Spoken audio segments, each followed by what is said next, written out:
banyakubahwa bashinga ntahe bapfasoni gwaruka namwe bana mwese kuri rino genekerezo rya 20 umwaka w'ibihumbi 2024 hahimbazwa ku isi yose umunsi mpuzamakungu wahariwe umwana.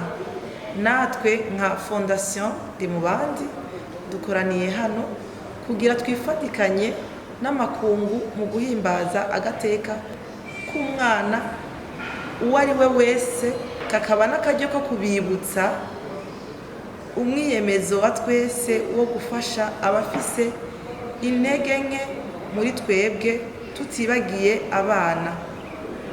Uyu munsi ufise insiguro ihambaye kuri twebwe nka Fondation Ndimubandi kuko dusanzwe twitaho gushigikira no gufasha abana bari mu ngorane canke bahohotewe, kuko uyu munsi kandi ushira ahabona ingorane zitari nke abana bagira ariko abatari bake batamenya. Turazi ko abana barenga amamiliyoni bahungabanirizwa agateka kabo, haba kutajanwa ku ishuri, ivyerekeye amagara yabo, umutekano wabo, mbere n'ibindi, mbere tutibagiye ko hari n'igihe agateka gahungabanirizwa mu muryango.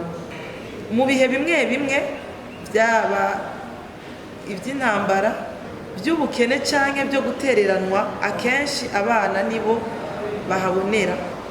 Twebwe rero nk'amashirahamwe adaharanira inyungu za politike ntidushobora na gato kwirengagiza uwo mubabaro abana bagira, ahubwo dukora uko dushoboye kugira abo bana tubasubize umwizero.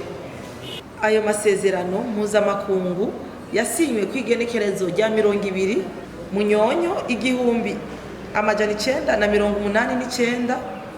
Uno munsi imyaka 35 irarangiye.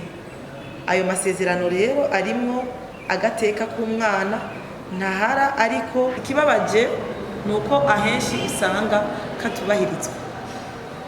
Nico gituma muri fondation yacu twiyemeje kwama tuba hafi abo bana mu kubaronsa utwankenegwa, haba mu byo kubaho mu buzima bwa misi yose, mu by'ishure, mu by'amagara, gukora uko dushoboye kugira abo bishoboka basubizwe mu miryango yabo.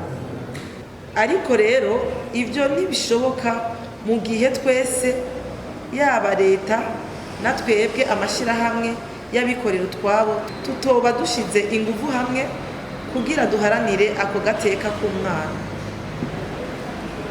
Kuri uyu munsi uri hejuru, twagira dusubire kwiyemeza ko uko tuzobishobozwa n'Imana tuzobandanya.